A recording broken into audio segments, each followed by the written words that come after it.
Mini episode 1759 of the FDH Lounge is brought to you by Sportsology, delivering unconventional columns and webcasts about sports, TV, music, movies, and more. Follow them on the web at sportsology.com. The FDH Lounge. You'll want to schedule your life around it. A long time ago, on a gloomy, wet Cleveland spring night, two men stand alone amidst the late-night drizzle. Their voices echo across the vacant station parking lot as they debate the merits of the great American radio show that have been missing for far too long. On that night, an idea was born. That idea became the FDH Lounge.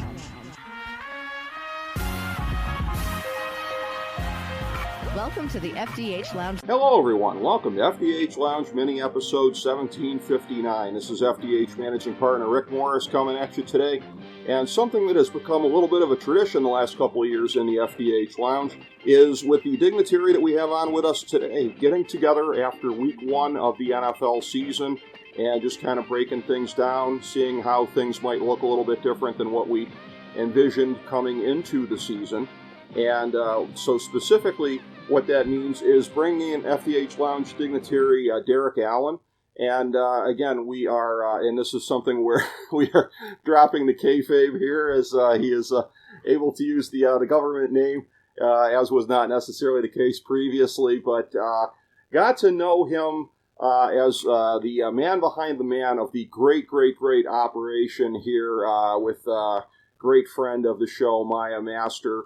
The $1 trillion baby, as I refer to her, the emerging voice of health and wellness in the 2020s. You can go check out at her Twitter account, at Chaotic Goodest, and what you want to do is click on the link tree, and you will see all of the resources right there and all of the wisdom that is available to the general public from her right there on the link tree. And, of course, for Derek, he always has some football thoughts, football picks, various assorted what have you.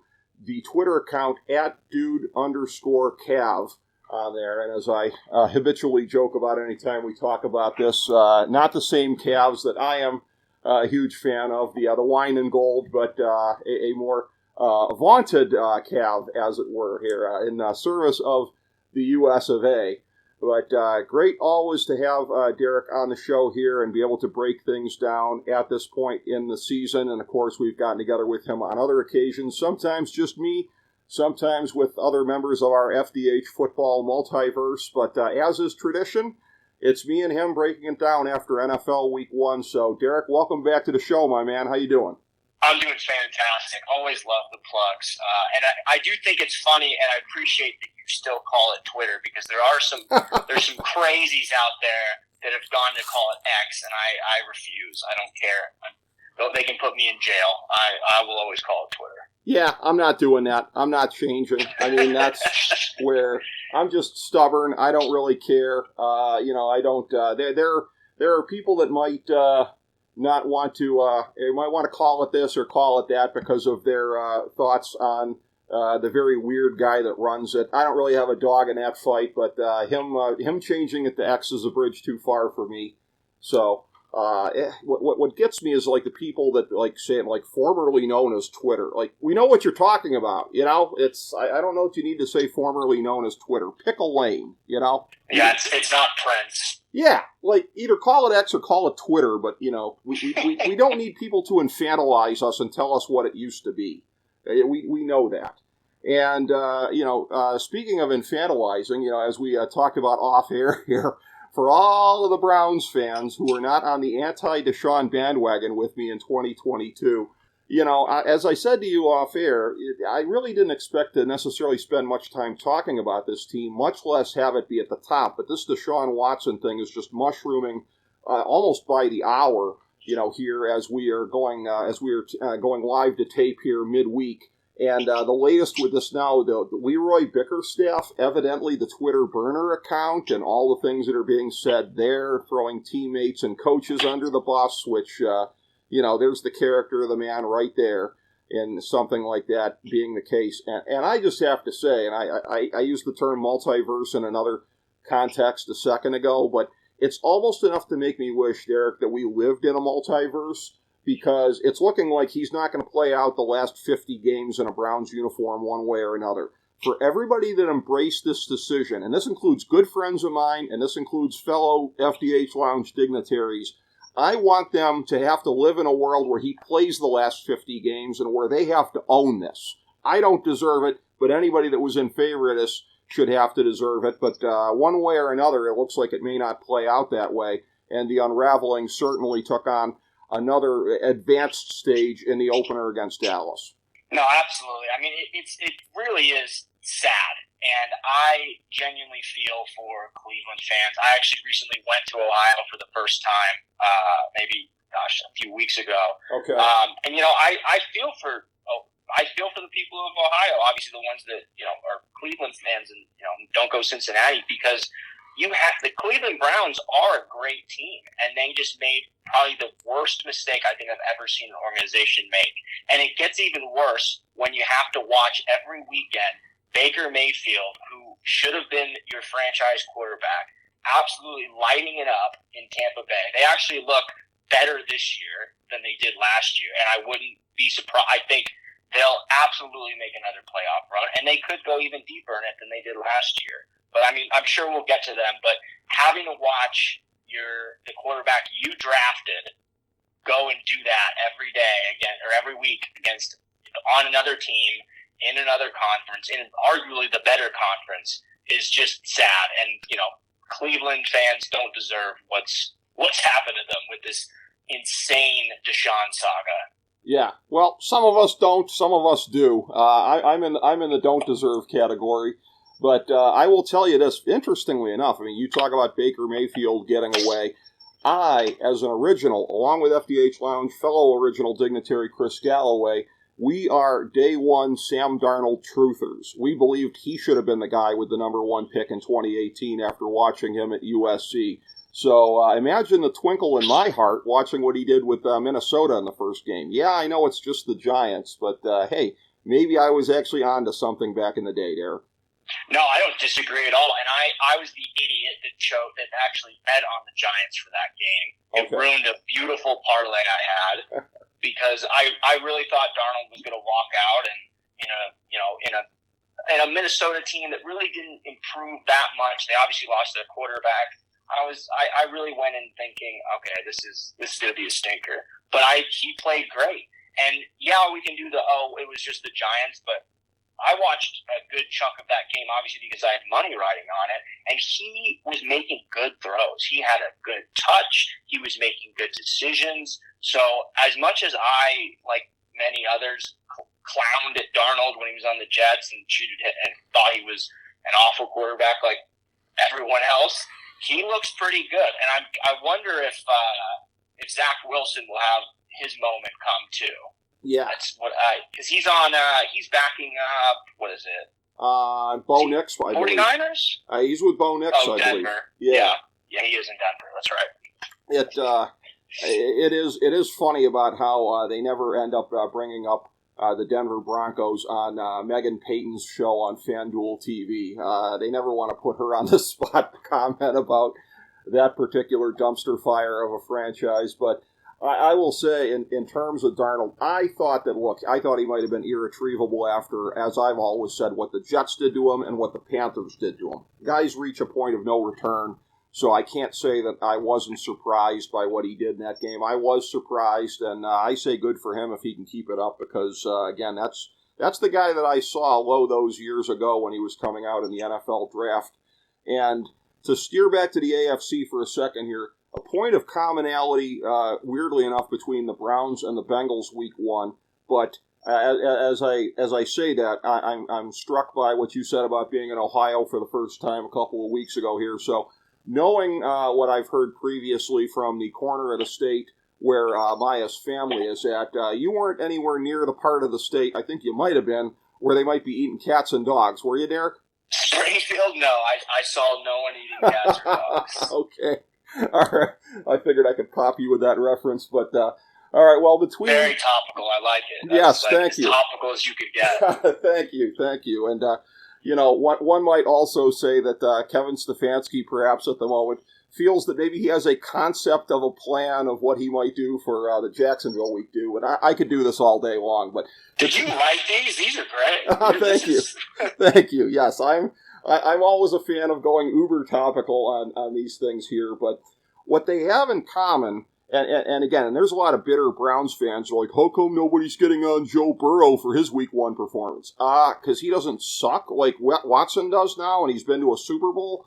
So I think there's more than a few points of difference between them. But Zach Taylor, and he's not a criminal. He's not a criminal. Just to add that in. We could go on and on and on about the differences between them. And of course, Joe Burrow, always a soft spot in my heart, as I refer to him as the honorary Bobcat, with his dad having been the defensive coordinator down at Ohio University. An Athens boy, I will always root for that guy in situations that he's in. But the one thing that, again, Zach Taylor's been doing this the last couple of years as somebody that was a Sean McVay protege, this whole thing of like bubble wrapping your team in August. I mean, I looked at the Browns, right? I mean, I was just aghast at the fact that the Browns were 2.5-point favorites, because you just expect that you're going to roll it all out there. Now, again, Jerry Jeudy actually got a touchdown, but he hadn't played at all in the preseason. Of course, Watson hadn't. Same thing with the Bengals. I knew the Bengals weren't going to cover. It was a surprise to me, as it was the rest of the world, that they actually lost the game outright. But this is a thing where, again, it looks like it might be in the old Yogi Berra parlance, getting late kind of early for them. Having Kansas City up next, the way that I looked at the season coming into the campaign here, I had Cincinnati coming out of the AFC again, as did fellow FDH Lounge dignitary Chris Galloway. We both had Cincinnati winning the Super Bowl. The reason being, I looked at the dynamic. You remember in 2021 and 2022 when it was Cincy, Buffalo, KC, and the team that only had to play one of those two teams advanced to the Super Bowl both times. The team that had to go through both teams would end up losing the AFC Championship. I feel like we're in a similar dynamic now, Cincy, Houston, and KC. But that's a thing where Cincinnati, again, in an AFC North division that I think is fading a little bit here, they could be really kind of struggling. I mean, if they end up 0-2, then it's a scenario where it's almost like the best case scenario, I think, is probably winning the division. And any thoughts of running down KC or potentially Houston for home field, that number 1 seed, and not having to play both of them in the playoffs, that could be slipping out of their grasp as early as mid-September.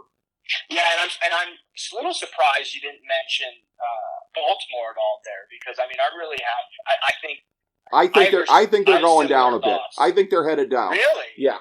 That's interesting. I thought with that the way they were kind of running their rushing offense, with kind of using Derrick Henry as just bowling ball style he is. Even that, he's definitely in the back nine of his career, maybe the last hole, but he fits that offense well with the way Harbaugh runs it, and then supplementing in their secondary back. I forget his name off the top of my head, but that piece of it looked good. I thought they played much better against Kansas City than they have in the past. I think they got a little rattled with some of those illegal formation calls. I think it was sort of an odd game, but I think Baltimore, hands down, is the king of the AFC North right now. I really don't see. I mean, if Cincinnati comes up and stomps KC, which I don't see happening, but you never know, then maybe it'll change my opinion. But other than that, I really don't see that division as competitive as it was, 2-3 years ago. Yeah, or even last year when everybody finished with a winning record. Baltimore, the thing to them with them is I just see that offensive line. It ain't what it was a couple of years ago, which for an aging Derrick Henry is probably not a good combination as you get later into the season. Linebacker, losing Patrick Queen to Pittsburgh. The linebacker spot is a little bit thinner than it's been in the past. And again, Zay Flowers is the number 1 receiver. Like, are we sure that necessarily like a guy of his size is going to, because again, prior to him, it was like, whoa, we just need Rashad Bateman to be a number 1 receiver. So, Baltimore has not done a great job at developing weapons other than Mark Andrews through the air the last couple of years, and keeping him healthy and consistent is itself an issue. So that's kind of what colored how I looked at Baltimore. I did not actually even have them making the playoffs this year. I went out on a limb in a few cases. I didn't have Baltimore, and I didn't have my beloved Miami Dolphins making the playoffs either. Yeah, Miami, I think they're definitely going to have a hangover. Baltimore, though, I do think you're absolutely right with the lack of a true number one wide receiver. But Lamar clearly is sort of back. I don't know whether Harbaugh's, like, if they've changed the way they're calling plays, or if it truly was the weight loss that they mentioned 900 times during the broadcast. But Lamar does look like he was, and that first MVP season he where he was able to take huge runs. He was throwing the ball pretty well, but ultimately, I still think Baltimore is the king of that division. I do think more overall, though, because you brought up some points about the offensive line that I don't disagree with, but the interesting trend I noticed at the end of week one, which is different from the last few years, is it seems like the league is shifting back to a much more defense-centric league. I don't know if you noticed the same thing. A little bit, yeah. And I saw a headline on one of the chat shows on TV where they're like, how come there was less passing week one? So that might be a symptom of one of the things that you're talking about there. That could be a sort of a subheading of that, is the fact that there was somewhat less passing. And so in talking about the North, I'm in agreement with you, because I think that it's moving into a sunset kind of a phase here. And a year ago, I was the big-time hipster. I was wearing the figurative skinny jeans and everything, as far as the AFC South is on the rise. The AFC South is going to be, coming at you before you even realize it. And I think I had Houston winning 8 games last year, which was outlandish at the time, but I still actually undershot what they ended up doing. And so I posed, when we did the divisional previews this year, FDH Lounge dignitary Chris Galloway, he agreed with me that the AFC now is certainly on the rise. And I said, do you think it has a chance in the next year or two to pass the AFC North? And he kind of surprised me by saying it could be as early as this season. And I think watching week one, small sample size, but I think he might be right. Do you think that it might be sooner rather than later that we're talking about the AFC South as being clearly superior to the AFC North? I don't know if it's this year, but I do agree that it's trending that way. I mean, the Colts, Anthony Richardson looks like the next big star. I mean, he looked like that last year, obviously, before he got hurt, but I'd like to see him through the whole season. Let's see how he does. If they make it to the playoffs, I think the Colts are definitely trending upwards there. The Jags looked relatively flat in terms of any sort of improvements year to year. And honestly, I'd say the same thing about Houston. I know they had Diggs. The Diggs addition was huge in terms of their red zone efficiency.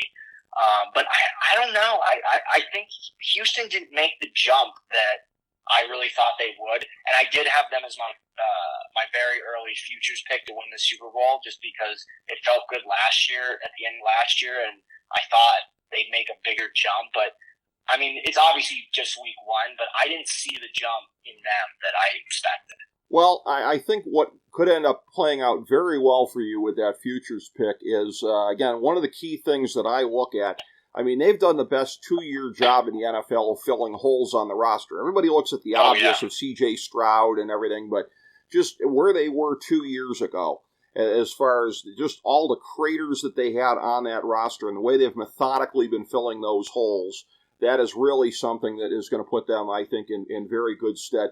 I agree with what you're saying about Jacksonville, as much as it really kind of pains me, because I hate to dog on the Jaguars with Tony Khan being so instrumental in their operations, and me being such a ginormous fan of what he's doing with All Elite Wrestling. But hey, Tony, time to start, getting that roster a little bit more toned up the way that Houston's is, because they could stand to learn a few things from what they're doing. It looks like Doug Peterson may have plateaued there.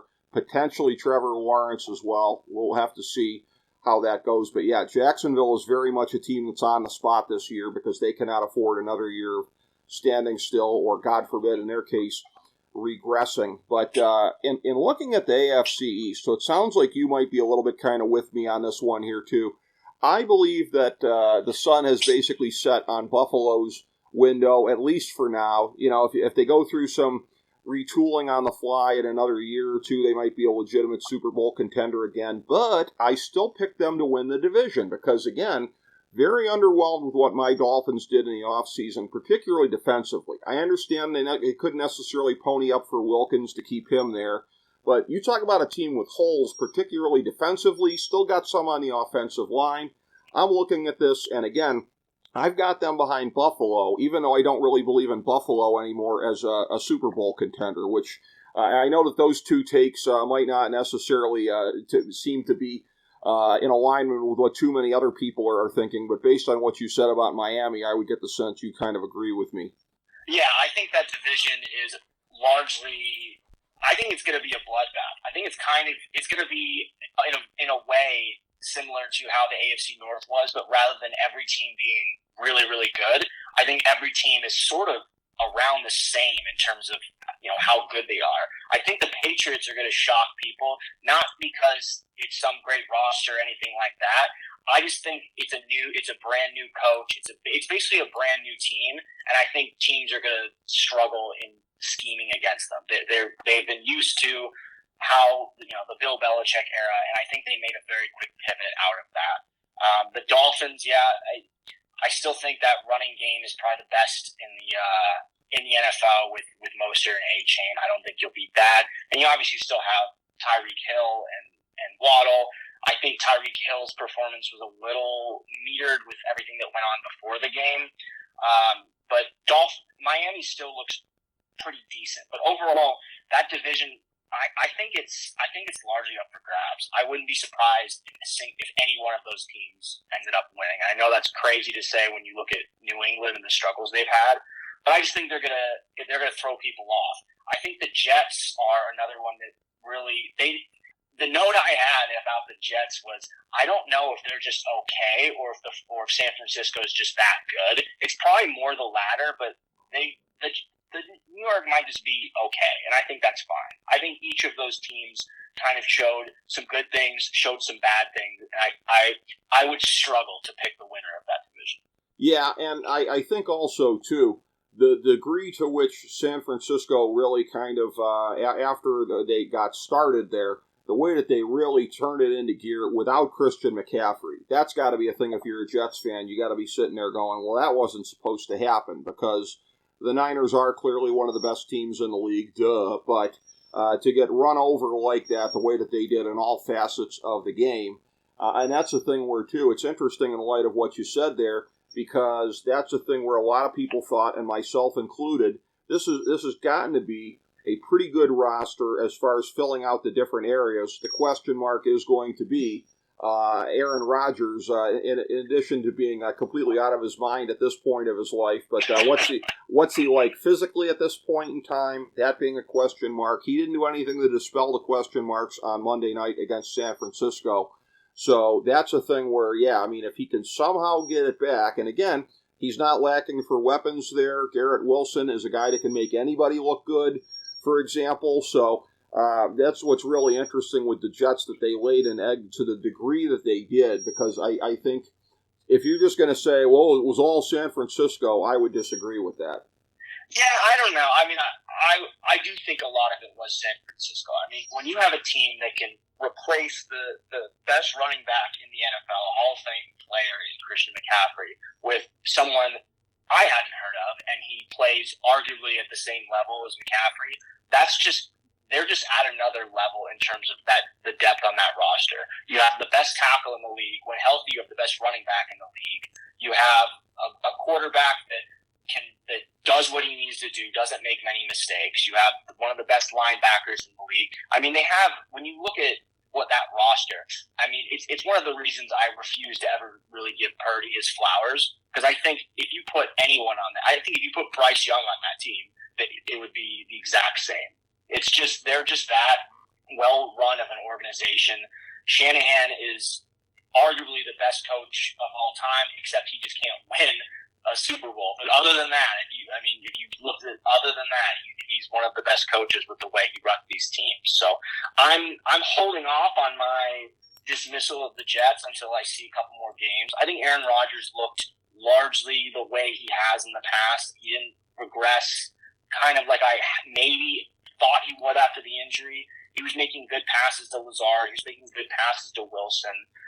I think he found a good rhythm with the two of them. So I'm going to give it another week or two before I make an informed decision on the Jets. Well, in terms of that, it's a situation where that roster, again, it has improved a lot on paper the last couple of years. It has come along as far as the way that they have, filled in for, it's certainly not nearly on the degree to which Houston has filled their holes, but it is certainly significantly better than it was at that point in time. But in terms of San Francisco and the Jets, and it's coincidental that they played week one, and it's coincidental in that regard for what I'm about to say to you. I figure this will be something that will amuse you. So going back to, again, the divisional previews that Dignitary Chris Galloway and I were doing, we were talking about that. We spent a lot of time, when we were talking San Francisco, we mostly talked about Brock Purdy, because it's like, that's going to determine this. Like, can they ever win a Super Bowl with a system quarterback? Based on the quarterbacks that he would be facing in the Super Bowl in the future coming out of the AFC, any of the top 3 or 4 teams, it would seem unlikely. We're talking about that. Chris says there's no way San Francisco is going to give him the $400 million deal or whatever it would be. And he said, you know what? It would be the most Jets thing ever. They give him the $400 million deal. I mean, you can just see that, right? You could just see that playing out, that he's the next Jets quarterback on a monster contract. Or send him to Cleveland. Yeah, well, they're going to have to avoid Deshaun Watson's deal. And I've been telling people around here the last couple days, they've been like, oh, hey, maybe they'll be able to get out of it. I'm like, dude, there's a long court battle and this and that and all these other things before it can get to that point. So, yeah, that thing's not getting voided anytime soon. But I will say with San Francisco, there is perhaps also a little bit of a commonality with the team that they had the great 1990s rivalry with, Dallas, and that being San Francisco the last couple of years. And when I did the predictions for this year, I just kind of factored it in that, like, I'm never as impressed with their roster as it ends up being, because particularly this year, I had questions about their depth on the defensive line, maybe a little bit on the offensive line, so really the trenches on both sides of the ball. And again, they look like they're pretty strong in both areas there. And in looking at it, I got to tell you, I made some, maybe controversial predictions this year. Miami to miss the playoffs, Baltimore to make the playoffs. Hilariously, the Browns, who I'm not even invested in at this point, I actually thought the Browns were going to be a wild card and get turfed in the first round like last year. But so I went out on a limb in a few places. Maybe no bigger limb than saying Dallas 8-9. I really thought this was going to be the year, and not in the playoffs. I'm looking at this team, and I'm looking at holes at center, defensive back, defensive tackle, outside linebacker, wide receiver, and yes, I would include running back in that as well. Although Brandon Cook's wide receiver, he was able to toast the Browns secondary, but I don't know what that proved exactly. But again, I'm looking at this, and again, I've been following the coverage of them. Former co-worker of mine, friend of the show, Dan McDowell, formerly of The Ticket in Dallas, now the great sports and comedy podcast, The Dumb Zone. They spend a fair amount of time talking Cowboys since they're Dallas-based. And I was starting to think maybe I was wrong about that defense from listening to them there. I had questions about that defense at all 3 levels as far as holes. But the way that they've come out, the way that they've played, and what those guys were saying about how it was looking in training camp, I was already starting to think maybe this is going to be like San Francisco, where I look at the roster and it ends up performing at a level more than what I'm seeing with the naked eye. And again, I don't know what week 1 against that Browns team necessarily proves, and a Browns team that, again, was basically bubble wrapped for all of August. But it is looking like they're going to be neck and neck right there with Philadelphia all year long, who, by the way, themselves bounced back in the Southern Hemisphere week 1. I honestly think Dallas has the exact same year they had last year. I think they win the division pretty soundly. I think they go to the playoffs. They maybe, depending on who they face, they maybe win the divisional, and then they lose the next game. I really just I don't see much that's changed there. The running back is Zeke. You never know. Pollard was awful last year. So, going from him back to Zeke, I don't know, maybe that there's a groove back there. They gave Dak his mega contract. Maybe that makes him perform better. I doubt it. I think he just plays the exact same. CD's still probably one of the best. He's a top 5 best running back, or running back. He's the top 5 best receiver in the league. But the interesting X factor with Dallas is, oddly enough, is that kicker. Being able to kick from 60 plus yards is a pretty big game changer. And I think Mike McCarthy's an awful coach, and I think that's been one of the biggest things holding them back over the past, these past 4-ish seasons with him. Mm-hmm. He's not horrible in the sense that he's not, someone that's horrible, but he just offers nothing. He offers nothing to that team. And I think with the way that team is shaped, you just need a different coach. But overall, I think Dallas does the exact same thing they did last year. Well, Aubrey's the best kicker in the league right now, hands down. And I got to tell you, and this will be something that will amuse you, I'm a sucker for any type of scamming off of personal connection stories. So the aforementioned guys on the Dumb Zone podcast, once they broke away from the ticket in Dallas and went to Patreon and ad-supported stuff here, one of the things that they've done for extra income for the show is charging any fans of the show $690, basically, because in great childish fashion, they're a big fan of the first 2 numbers there, but for a sit-in. And they'll either go to your place or you can come sit in there. They get an email from one of their fans that says, I'd like to be able to waive the $690 fee for a sit-in if I bring my son-in-law. He's Brandon Aubrey. So they were like, yes, bring Brandon Aubrey and we'll waive your $690. So that is just an awesome story. Like, if you're ever going to scam anything there, you might as well scam a $690 fee waivage. But, yeah, he's the best kicker in the league. He's a heck of a story. They were interviewing him on there about basically kind of coming from nowhere. And it's an amazing story, and he is a great talent, and he's somebody that can be a difference maker in close games.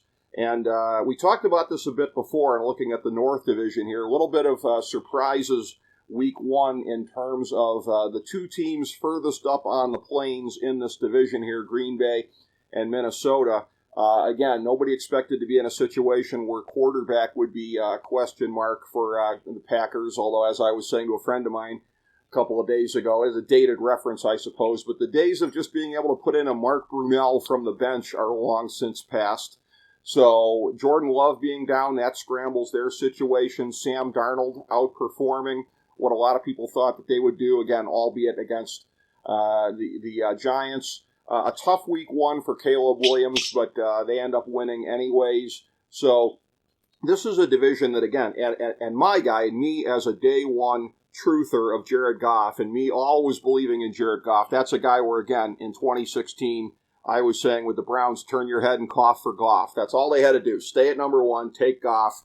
Of course, them blowing it repeatedly is part of the lineage of this franchise. But the quarterbacks in this division, both where they stand presently with Love being a question mark health-wise over the first half of the season and then moving forward, this really is one of the most interesting divisions in football, sort of out of nowhere when it comes to the quarterbacks, because I don't think we would have considered Green Bay to be that interesting prior to this. It would have been, hey, they got a great young quarterback who's developing. That's, a fairly, not common thing in the league, but a lot of teams have that, a decent number of them. And then Minnesota, nobody expected much, but all of a sudden the quarterbacks are fascinating, and in terms of how long it's going to take Caleb Williams to get it going. Yeah, I'll even go one better. I think the NFC North is the best division in football. Ooh. The Lions are obviously the same. They're just as good as they were last year, and I think the biggest improvement they made is coaching. I think Dan Campbell changed some of his lay my balls out on the table strategy he did with some of those 4th down calls. Because you saw it in that game against the Rams. They kicked, I think it was the third or 4th quarter, they kicked a field goal when a year prior he would have gone for it, and that maybe changed the outcome of the game.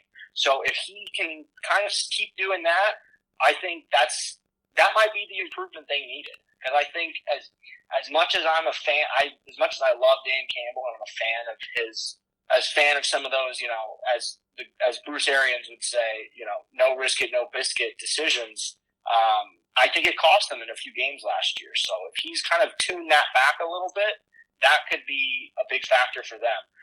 The rest of the division, obviously, the Vikings are a huge shock with Darnold there. I mean, if he is able to keep pace with that, who knows? I mean, it's still a pretty great team. So, I mean, maybe he leads them where they want to go, and then obviously they got J.J. McCarthy sitting back in the wings. Maybe give him more time to develop. I think it's a plus for them. Green Bay, losing Jordan Love definitely hurts, and definitely hurts, them being the best division. But from what it seems, it's going to be a few weeks. If they can maybe go 500 during that, it's not the end of the world. But it definitely hurts them in terms of being able to have a shot at winning the division, which they really didn't have much anyway with Detroit there, but making the wild card too with how really just stacked the rest of the NFC is. Yeah. The Bears are interesting because this Bears team reminds me, and I'm curious if you're going to think the same thing, reminds me of exactly the Bears team from 2018. That team that made the playoffs, that had the phenomenal defense, that Mitch Trubisky kind of just was able to just barely carry through, and then obviously the double doink killed them for the next however many years. Caleb Williams has potential. Yeah, he didn't look great, but, I think he has the most potential of any of these last bits of quarterbacks they have. I really was never that much of a Justin Fields guy. I thought he had potential, but I don't know. I'm never overly high on Ohio State quarterbacks in this modern era. I think that team is just another one of the system ones. It's kind of like Alabama in that regard, with a couple exceptions of obviously that last couple groups they had. But I think the Bears are going to do largely the same kind of trajectory they had in 2018. I don't know. I doubt they'll win the division, but if the defense can carry them, it's not impossible that they make a wild card.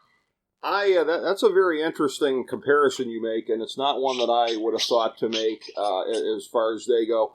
I will say that, in looking at this, I actually thought more of Justin Fields coming out than I did of C.J. Stroud, because C.J. Stroud, Georgia game aside, was an unimpressive big game quarterback at Ohio State.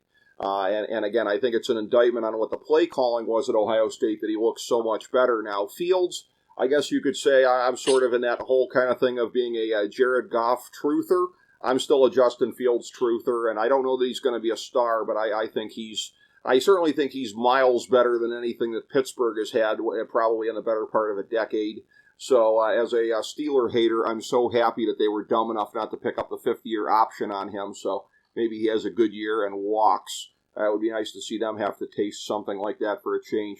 Chicago, like I said, I wouldn't have thought to make that comparison because they seemed like a team to me that was going to be having to win in shootout-type games here. They did a lot to juice up the offense, but I still had some questions about them defensively. And when we were doing the divisional previews with Chris Galloway, I said to him at the time, that if you were a Bears fan in 1950 when Sid Luckman retired, one of the all-time greats, and you're thinking, oh, well, how long can it be till we get another, great quarterback here? And you look at what they've had over the decades, and you flash forward to in 2024 when Caleb Williams projects to be the best you've had since 1950. I mean, if you're a Bears fan at that point in time, and you've lived through all of this, and you draft Caleb Williams, you got to be feeling about as good as if you had Nicole Shanahan as your sugar mama, Derek. That's what I'd say. Yeah, I mean, it's the Bears get to come into the season, and now I think they came into it with hope, and I think now that hope is at least on the same level of trajectory. It didn't collapse. It didn't go crazy high. I mean, maybe it did for some of them, but Caleb Williams didn't have the best day, but I still see a lot of potential there. And again, I think the defense shocked people, and I think it'd be another one of those 2018 seasons if it works out. The shootout. I don't know if Caleb Williams wins in those shootouts. I think it's going to rely on the defense. So curious to see how they kind of do in the interdivision play, and then just going through the rest of it. Well, with the receiving core that he's got, I have to say there's really not much of an excuse there, although there is a school of thought that Keenan Allen might finally be washed. We'll have to see what happens when he's healthy, and that, of course, has always been an issue with him. I'm a huge mark for Rome Odunze. I felt that he was probably a narrow second in the wide receiving class there. And he couldn't go wrong with any of the big three, with Neighbors included. Your boy now, Marvin Harrison Jr., probably the best overall talent in the draft. But I really didn't feel Odunze was too far behind him based on what I had seen at Washington. I don't have much to say about the South except that it still basically sucks on balance, and that my pick of New Orleans to win the division, and I'm not normally high on New Orleans, but I picked them this year on a whim. Maybe that wasn't looking so bad after week one, although Carolina's still crap. But you said the North is potentially the best division in the NFC. I don't know if I'm ready to proclaim the West as that, but that is obviously, I think, that division's a big impediment, I think, to your Arizona team, which I think is, coming back nicely through the rebuild. I didn't have you with too many needs coming into the season, a little bit on the trenches on both sides of the ball, maybe a little bit at linebacker as well. But in that division, there's the Goliath in San Francisco. You've got the Rams, who, even with a close loss week one, I think they showed they're not going anywhere. They've basically been able to retool on the fly. Probably not a Super Bowl contender, but good enough to make it in a thin NFC as far as that goes. And I was one of these guys that signed on and said, with everything we'd heard about Mike Macdonald as a football brain, he might be enough to be able to lift Seattle to the playoffs, even as that roster is in transition.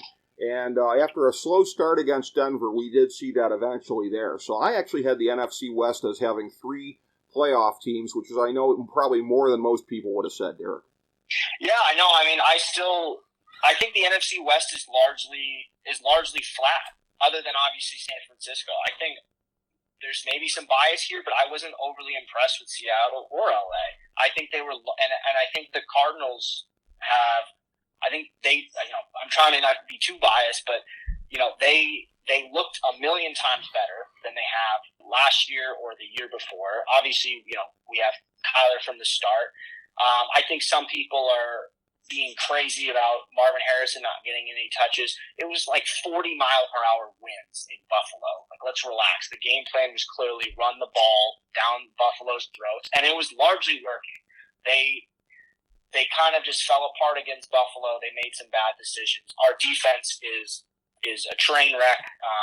There were some bright spots. I think there's some potential for that defense to get better, but the offense is largely stepped up, and this is without Zay Jones, who may be a perfect fit in that offense when he comes back. I think the NFC West is largely not up for grabs, obviously. I don't think anyone's going to beat San Francisco, but if someone gets that number 2 spot, maybe they can get enough wins and sneak into the wild card. But I think it's now, besides San Francisco, I think the Cardinals aren't just the little brother that everyone's going to kick around anymore. I think they're approaching par with Seattle and LA. And LA obviously had some losses with Puka going down. Seattle, I don't think Geno's it. I think that Denver is a train wreck and they just figured it out. But let's put them against an actual competent team and competently coached team and see how they do. But yeah, no, I still hold to it. I think the North is still the best division in the NFC. I mean, it's going to be a strong contender to be that anyways, yeah, and particularly, again, if Green Bay can even just kind of tread water over the course of the next couple of weeks, although that might be asking for a lot with Malik Willis being first up to come in there. It is interesting what you said with Arizona there, because I got to tell you, I had a little bit of a raised eyebrow when I saw that they were a slight home favorite against the Rams week 2. Maybe because I have the Rams at about 10 wins and making the playoffs, but I'm looking at this like, is this the thing of the odds makers, like grossly overestimating home field again? Because they did that a number of times week 1. Certainly the Browns were one of the instances of that where I looked at it like, how the hell are the Browns favored here? I got to tell you, I got a little bit of the same feeling looking at that line there with the Cardinals and the Rams, but I guess that probably surprises you a little less. No, I mean, taking my Cardinals hat off, if the Rams are the dogs, I would say take them. It was the same thing I thought when I saw the line for the Dallas-Cleveland game. I wish I put my entire life savings on Dallas when I saw they were the dogs. I had them on my parlay, but ultimately I didn't wasn't able to pull that off. But I mean, the odds maker is in a weird position. But no, I mean, the Cardinals traditionally have a very poor home field advantage. I mean, we get our it's basically a neutral site with the way other people come. But there is more hope this year, so you never know. I'm excited in that regard.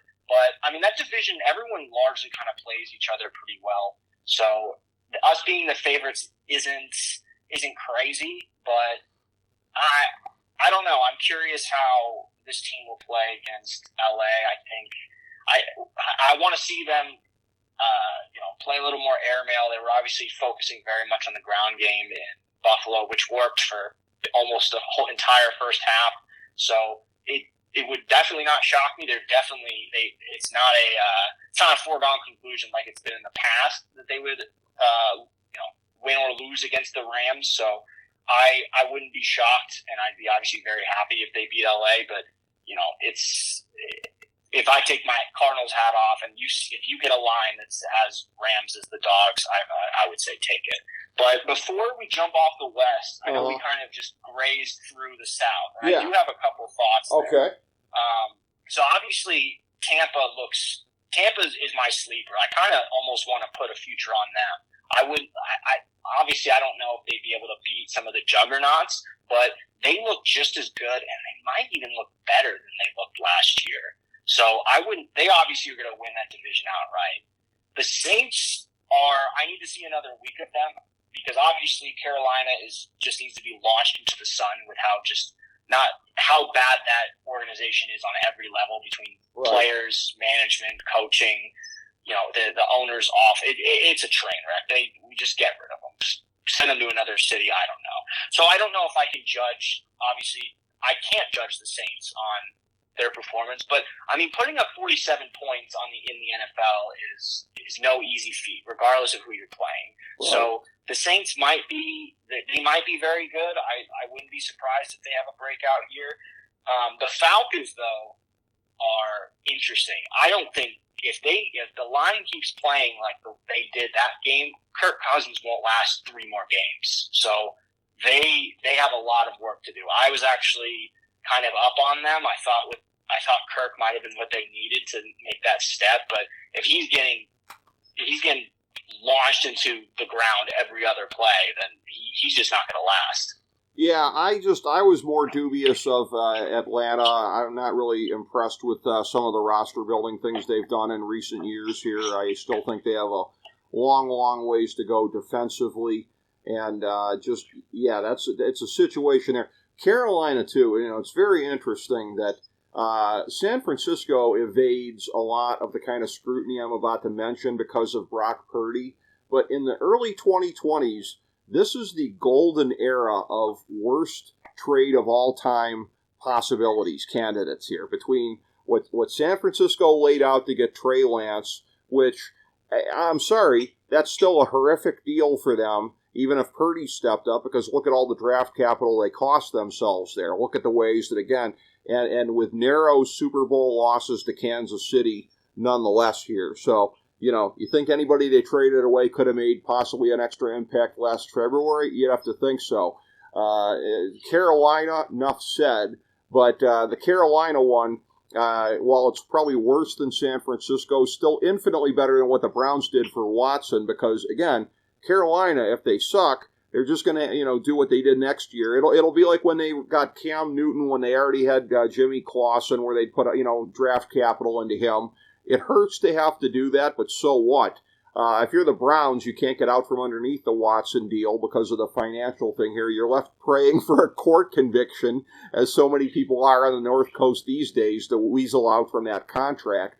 But for all 3 of these things to have happened in recent years is really, really kind of jarring. I mean, it is a thing where, again, teams will sell out for who they think can be the quarterback to get them over the top.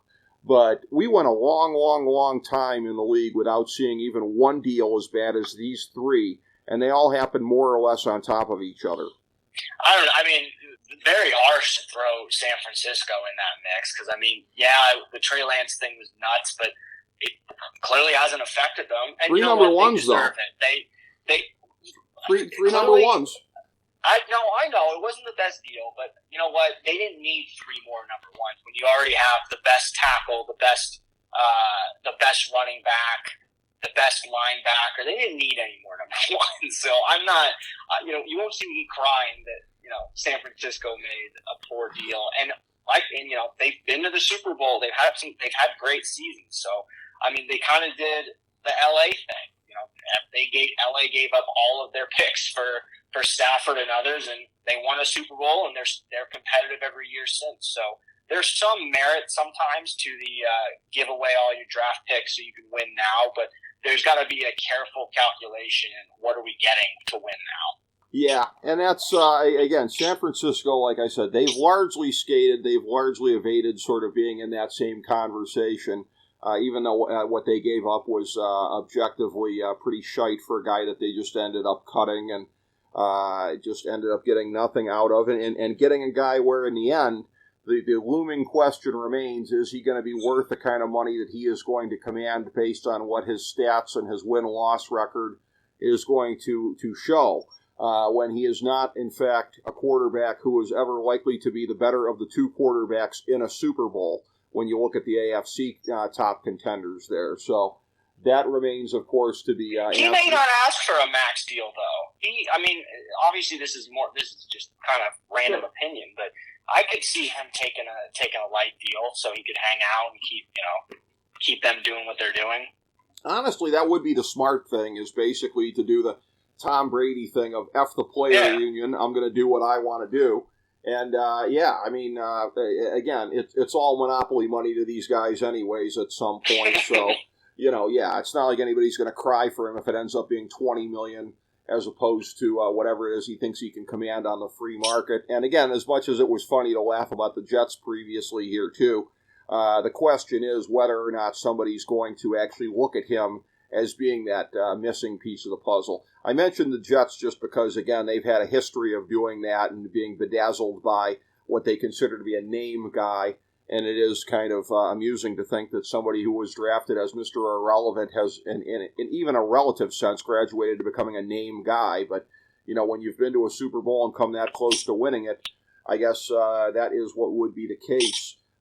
Just to kind of bring it full circle here, just in looking at this, Derek, I mean, there's not much that happened week 1 that really changes any of my sort of perceptions, although, and I say that as somebody that was like getting a feeling before week 1 that my sort of default pick of the Browns to make a wild card again, that was not looking so great. So it just sort of reinforced the gut instinct that I was having watching this team in August.